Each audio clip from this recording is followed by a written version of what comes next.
T and XP acknowledges the traditional owners of the land, the Turrbal and Yagara people, and we pay our respects to elders past and present.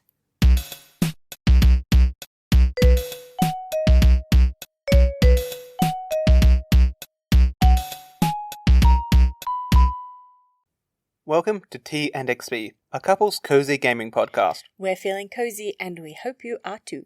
My name's Alexander. And I'm Erin. T and XP is like a book club for cozy video games. And today, we're going to be talking about sci-fi adventure and romance in Haven. Haven is a 2020 third-person action and exploration role-playing game. It was developed by mainly French studio, The Game Bakers, who, in case you're interested, just released mountain climbing game Cairn, which is already scooping up awards for its soulful story and some novel rock climbing gameplay. Haven itself released to some mixed reviews, with people torn about the story and the meaning behind the two endings. That said, it did win over a lot of critics thanks to the developer's ongoing support, including its couples update, which overhauled the entire game to finally facilitate same-sex options, much to the delight or possibly relief of fans. As the studio said, Haven is a story about being free to love who you want, and only giving players one couple option didn't sit right with us. Yeah, it's nice how you don't have to play as a hetero couple. We did though, so we'll be referring to the two main characters as male and female respectively, but do keep in mind that this just reflects our playthrough and therefore how we're sort of connected to those characters. You can play it however you like, it's really nice. Haven did win a few awards, picking up the Best Indie title in a few of the smaller gaming award ceremonies, but notably it did perform well in the Pegasus 2021 ceremony, which celebrates the French gaming industry. Haven is a bit of a polarizing title, and people seem to love it or hate it, but it currently holds a very positive rating on Steam. In Haven, you play as Kay and Yu, two star-crossed lovers who have fled their authoritarian civilization and escaped to the lost and uninhabited planet of Source. Having already appropriated a self-sufficient cottage-core spacecraft cutely dubbed the Nest, Yu and Kay have found a quiet floating island to set up home. The game begins just as they're settling down to live happily ever after. Living on a fragmented planet comprised of floating islands has its challenges though. It turns out there's a reason the planet is scattered into a million tiny pieces, and a sudden earthquake leaves them marooned when the nest is damaged. Luckily, Yu and Kay can still explore the local islets via their anti-gravity boots and bridges of energy called flow, the celestial force of motion and connection that spans everything from planets to individual islands. As Yu and Kay explore the floating archipelago for food, medicine, and ship parts, they begin to learn more about the planet Source. There are clear signs of both former colonization and a spreading contamination of a sinister substance called rust, a corrupting, destructive opposite of flow. The initial challenge for Yu and Kay revolves around restoring their ship, cleansing the isles of the spreading rust contagion, and expanding their monotonous dinner options. Perhaps not in that order of importance. Though the story takes a dramatic turn when a scavenging job accidentally broadcasts their location back to their interstellar society. Dun dun dun. Intertwined through all of this, the focus of Haven's story is on Yu and Kay's relationship. It's surprising how much the game is not about a planetary contagion or being interstellar fugitives. What makes Haven special is actually the way the story examines and celebrates everyday romance. Whether they're cooking dinner together, camping out under the stars, or indulging in a lazy day back at the nest, Haven is brimming with cute vignettes of Yu and Kay's life together. I thought this was a really interesting take on the romance angle. There's not the usual will they or won't they. Even from the very start of the game, the two main characters are already in an established relationship. In fact, they've broken contact from the rest of humanity to be together, so there's no real question about commitment there. Absolutely, yeah. Actually, let's talk more about relationships later on. Oh. I mean, ours. We're going to sit down and have a long, boring chat. Or maybe you could talk about game mechanics. Yes, let's talk about game mechanics and circle back to the other thing a bit later. Haven can be played either solo or cooperatively. The game actually brands itself as being first and foremost a solo game, though the cooperative mode is a lot of fun and we really enjoyed it, once we got the hang of the controls. Gameplay is broken up into three main parts. The first is exploration, where you glide around the islands on your fancy anti-gravity boots, and occasionally skate along threads of flow energy to traverse the landscape or simply recharge your energy. Each island is contained as its own mini-level, and they vary dramatically in size and density. The early islands are fairly open and will usually only contain a bit of food to forage or some harmless animals to pet. Later islands are much more involved. There'll be creeping fields of rust to disperse, ruins to explore, and rough terrain that you can only traverse by finding the right flow thread. For longer expeditions away from the nest, you'll also need to set up camp at certain way stations in order to rest and recover. This is all pretty cruisy though. You can't hurt yourself while flying, and thankfully you cannot fly over the edge of an island. And gliding around the islands feels pretty smooth and satisfying once you get the hang of the controls and the drifting. At any given time, you decide whether you or Kay is taking the lead. If you're playing solo, this doesn't have a big impact beyond the characters' friendly banter. If you're playing co-op, it'll allow one player to take the wheel and steer while the other focuses on collecting stuff as you zoom past. The controls get a bit temperamental if you try to fly off in different directions, so it's probably worth figuring out which player is taking the lead for a given day. This was a bit frustrating for me and made the exploration part occasionally annoying. Yeah, just when it launches into that sort of tug of war when you're not really sure which player's in control anymore. Yeah, exactly. And then as you explore, you'll inevitably encounter enemies to fight, and these usually take the form of rust-infected animals that have turned rabid and need to be pacified so they can be cured, though there are also other non-living enemies that need to be destroyed or dispersed. Yeah, point is, you're never asked to kill anything. In fact, you usually get to pet the animals after you cure them, and there's some very cute little animations to go with that, where you get them like chest scritches or pat on the head or whatever else. Yeah, you should pat all the animals. It's very all cute. The animals. When you encounter an enemy, the scene will cut away from exploration to a separate combat mode. The combat controls are fairly straightforward. You charge up a melee attack, a ranged attack, or a shield, and once you've done enough damage to stun a creature, you can then cure them of rust. Each attack or ability takes a few seconds to charge up. While this technically happens in real time, it'll feel like the characters and enemies are taking turns to hit each other, due to the rhythm of charging and unleashing abilities. Combat gets a little bit more complicated later on, as you'll need to respond to patterns in the enemy's attacks and coordinate U and K to time their attacks together. You'll also start crafting single-use items to assist in combat. All that said though, it doesn't become particularly in-depth. If you're playing it solo, you'll control both characters at once, which is a lot easier than it sounds though. You just hold down a button or direction respectively to start charging a character's ability. In co-op, the player has an independent control of a character, and this actually made the game harder. It's much trickier to coordinate two separate people than two thumbs on the same person. Still, figuring out teamwork and timing can be really satisfying once you've established a rhythm together. The third part of the gameplay is downtime activities back at the nest, and also while you camp out on the islets. This is where the cozy elements really get their time to shine. Whenever the characters return home, you'll switch to a free-roaming first-person camera, and you'll drift around the cozy interior of the nest deciding what to do. The activities range from entirely pragmatic, like crafting survival gear, to the purely silly, like playing with the little collectible items you find scattered around the islands. Most activities, like deciding what to cook, end up being a bit of both. The game has a day-night cycle, and also has a hunger bar, so it does mean you have to find time to sleep and eat as well. There's also some cute dialogue and animations for eating meals together, chatting on the sofa, and so on. The game is absolutely packed with wholesome little slice-of-life moments, and most of these take place during this downtime activities. Yeah, and look, mostly wholesome. There aren't any visually explicit scenes in Haven, but some of the dialogue is a little spicy. It's definitely a game for grown-ups. I also really enjoy how much stuff they managed to bring while camping. I don't know if you noticed that. There is, they're camping and they have numerous rugs and this, huge rice cooker looking thing. And they are definitely maximalist campers for sure, I've noticed. No, I think about that every time they set up camp at the way stations. Where did you have that rug? It's not even like a rice cooker. This is like an industrial sci-fi pressure cooker. And then they've got these really weighty plates which make this huge clunk noise when it gets stacked. Yeah. And they've got 3 separate rugs and they're only using half of them. And they've got what looks like a drinks cooler. I'm still not entirely sure what that is. I don't know how they are packing all that stuff. They're just really into their camping comforts, I guess. How about I jump into characters? Yeah, sounds good.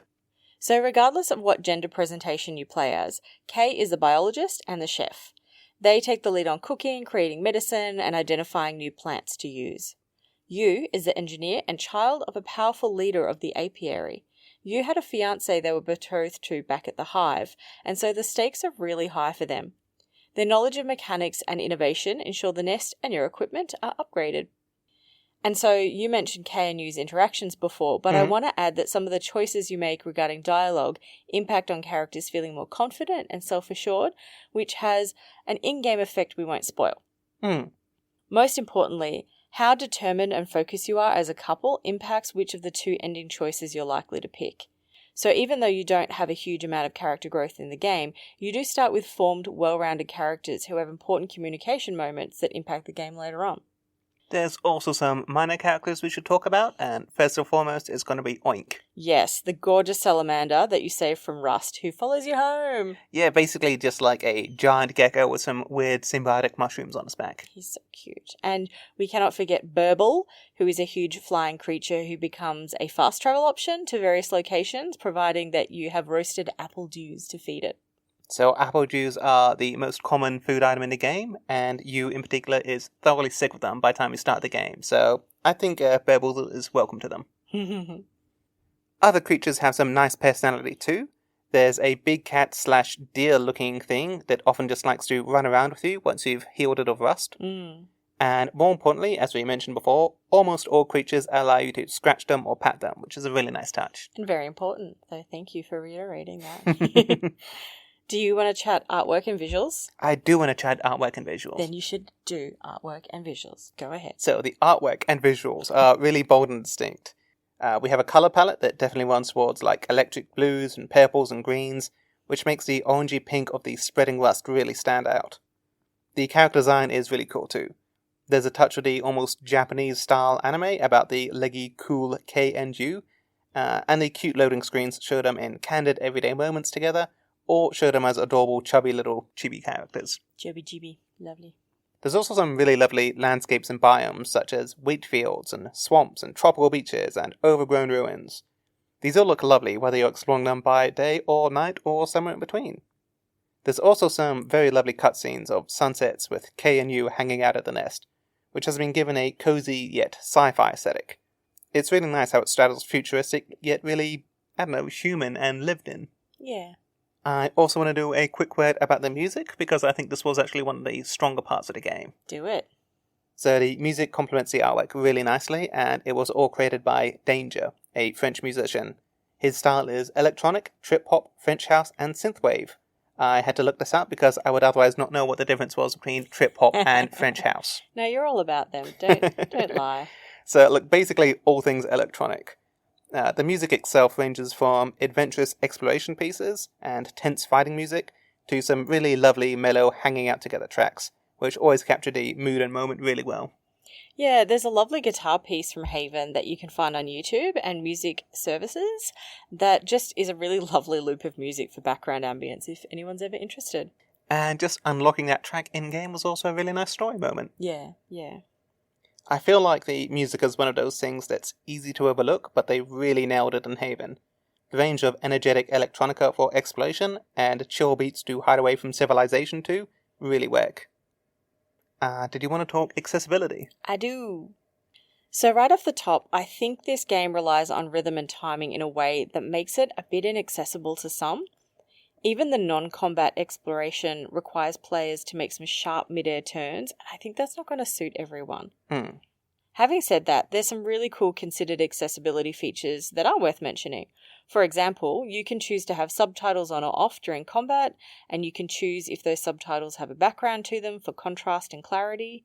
During the regular dialogue moments, you always get dialogue pop-up cards on the screen, but it's a nice touch to have them during combat if you want, to hear the endless witty banter and supportive chat that K and you always have. You go, girl. Yeah, I love it when he says that. Yes. But yes, yeah, and you can change the level of the camera wobble and the camera angle or field of view, which is great for managing motion sickness. I also like how you can change the duo action speed needed in combat, so they're slower if you need that.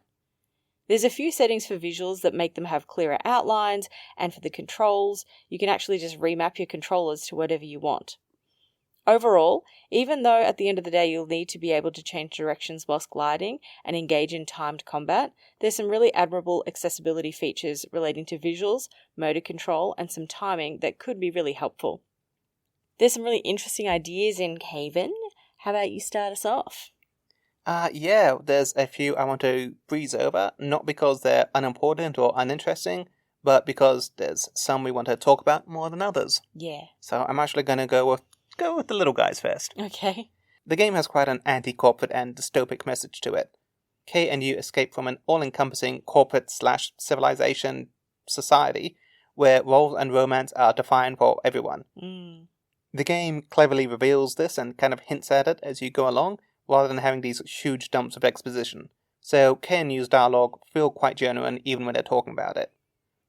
As the player, you'll eventually twig that the apiary is big on its eugenic programs, and despite its superficial themes of harmony and aesthetically pleasing architecture, it's actually pretty brutal. The architecture? No, there's no brutalist architecture, I'm afraid. No. Yeah, you find out a lot about the apiary later in the gameplay. One thing which I thought demonstrated it really well is, when they accidentally broadcast their location, you and Kay are really worried that they're going to send someone to give them a stern talking to. But the apiary largely skips conversation and goes straight for, military-grade robot enforcers, hoping for a quick solution. Yeah. It also speaks to the idea then of free will. So the apiary has a plan for Kay and you, and right to the end of the game, there's this idea of free will and how much they really want this for themselves. Yeah. The biggest theme in the game, though, is relationships. But, really refreshingly, like I said before, there isn't some will they, won't they type gameplay. We just start with an established, committed relationship as the central point of the story. I just thought that was a really interesting take. Romance in video games is actually pretty common, but Haven has quite a few points of difference to basically any other game I've played. Yeah. Like you said, it's an established relationship, and players join a scenario where there's already a partnership, and we immediately empathize with Kay and Yu's situation. Yeah, and because of this, the story focuses on their relationship enduring hardship and them being there for each other and their survival, rather than the kind of opening stages of dating and giving someone a gift every morning and stuff like that. This isn't the kind of story where you woo a potential beau, and then once you're happy with them, you just need to throw them a cup of coffee or some other farmer gift every couple of days to keep them happy. You just know that because when I play Stardew Valley, coffee is always my gift to Harvey.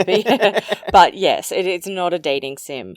And unlike dating sims, Haven has a lot of depth and nuance to Kay and Yu's relationship, which I really liked. Even though we learn the particulars of the relationship gradually, we feel the history and weight in the relationship very early. And their character growth isn't growing to love each other. It's actually about facing their uncertain future together. Yeah. And actually, because I'm a big old nerd, I found a quote about the nature of romance in video games, and I thought it was interesting to Haven, and considering it is so different. So, quote, "Nobody seems to know what a romance game is, not players, scholars, or game developers. Typically, romance in Western AAA role-playing games, or RPGs, presents as optional side content that may or may not offer gameplay benefits such as a buff, an ability, or a piece of equipment. Players are often rewarded for their efforts at romancing their non-playable characters of their choice with a cutscene in which consummation of some kind occurs." End quote. And that's from Heidi MacDonald, 2015, page 24. I actually kind of love that quote. I just thought it was really relevant considering this game does actually try to explore relationships after dating. Yeah, I mean, okay, you look at something like, I'm going to pick on Stardew Valley here, and, I love that it's got the romanceable NPCs as an option, but you do just get a cutscene. Yeah. And otherwise some very small gameplay things. And, it's cute, but it doesn't really have a deep dive into relationships. Yeah. And even some of the AAA RPGs, like it mentioned, so that's going to be like Dragon Age games, and it's going to be Baldur's Gate 3, and it's going to be things like that. Most of it is set up about, like the initial wooing stage. Yeah. Exactly, yes. There'll be a range of candidates, and picking and pursuing one is kind of the emphasis, rather than them being like midway through a relationship. I think it really speaks to what sets Haven apart, not just as a romance game, but as a game in general. There's this really warm and close relationship, but unlike games where you give gifts to get friendship or relationship points, Haven is actually really more about their communication and, like you said, facing hardship. Yeah. Like a real couple. Yeah. I think you mentioned it before, but yeah, the choice in dialogue makes you boost up or worry the other character, just as what we say in real life will impact your partner. Yeah. So, having just said that Haven is not like other games, it's a cool game, should we try and talk about other games which might have at least some parallels? Yes, we should. Also, points for your Mean Girls reference right there. I Yeah. have you to thank for that. In regards to other games like Haven, there aren't any, I think we've sort of made that clear. But as we tend to do, we like to recommend games based on elements present in the game we're discussing rather than finding imitations or reproductions of the game. So one of the things about the game I really liked was just flying around a landscape. So I would recommend Journey, which is one of my mum's absolute favourite games and one she found and played without any input from me. The combat in Haven is fairly unique, as I discuss in game mechanics. I guess in terms of the semi-turn-based, semi-real-time stuff, maybe some of the classic Final Fantasy games, but those are not cozy. Those are very stodgy, old-school role-playing games. So, I think if you do like that turn-based combat in a cozy setting, then Dragon Song Tavern could be the game for you. But if you like turn-based combat that doesn't result in death or violence, then perhaps Oubliettes. Both these games are ones we'll be reviewing in the future, so I'm going to leave it there. Fair enough, yeah. And for the exploration style game with some combat, I'd recommend Sea of Stars, which is super cute but less cozy. Maybe a 0 or a 1 on the cozy scale. I'm not sure if we'll ever review it. Maybe, like Dave the Diver, it's just cozy enough to consider in the future. But importantly, Sea of Stars is better in multiplayer. More like Sea of Friends. Yes, Sea of Friends, yes. Okay, but I did some of the late game content on my own, and it's actually way harder trying to do things solo than with someone else. Okay. Yeah. So I actually did contribute to a co-op game in some way. You're a good button masher. Yeah, I am. Haven also has the premise of a hub with some survival elements. So you need to manage food and rest and healing before you venture off onto your expeditions each day. I think one similar cozy game could be Winter Burrow, which came out last year to great reviews. The other one would be Don't Starve, or the co-op version Don't Starve Together, but I don't know if those qualify as cozy. No, they're not cozy. Do not let the Tim Burton-esque graphics fool you. The game is charming and brilliant, but yes, everything wants to kill you, including the dark at nighttime.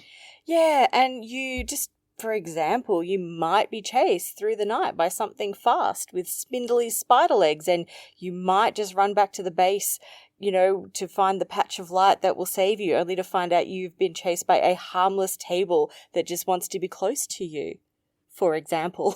Yeah, that's a slightly specific example from Don't Starve. I thought I was going to die in game and cry in real life. I cannot remember being more freaked out in a game, and I think I was just swearing the entire sprint back to base. And it is a survival game for people who don't mind jumping into a non-cozy game, that's for sure. Well, let's bring it back to cozy then. We spoke about romance, and like we said, there's a lot of games with dating and romance available. But if you're interested in some of the more complex aspects of relationships beyond the initial phases, then there's a couple we'd recommend, but none really capture the exact same vibe of Haven. Yeah. So I'd recommend Florence, which is a short game about a relationship forming and later ending and the impact it has on you. And there's also cute games like Love Choice. Both Florence and Love Choice have really charming hand-drawn style visuals that add to the storytelling in the games. A bit left of field, but I'd also recommend Arise, A Simple Story.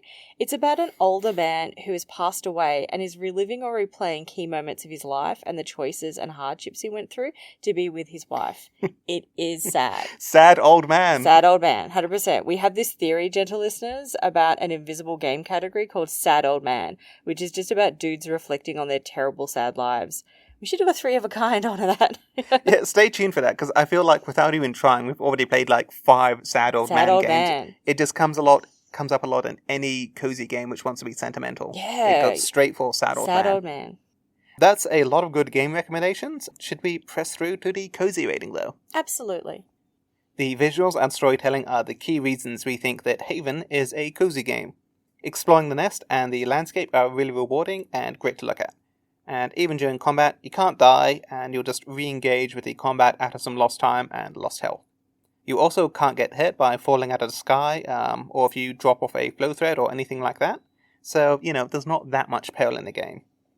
That said, I think that because the main gameplay loop itself is really energetic and combat-oriented, I'd probably go with a 3 out of 5 out of coziness. I loved the exploration stages of the game. Clearing up rust is really satisfying. Okay, so we're agreed. Yeah. Hang on. Maybe I should just try a cleaning simulator. But I also really liked how well the nest was depicted. It was both functional and cozy.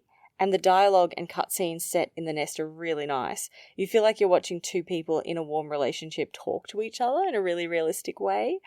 But having said that, for the reasons you've mentioned, I think it's a 2 on the cozy rating, especially when you compare it to Night in the Woods and Enchanted, which we rated 2s.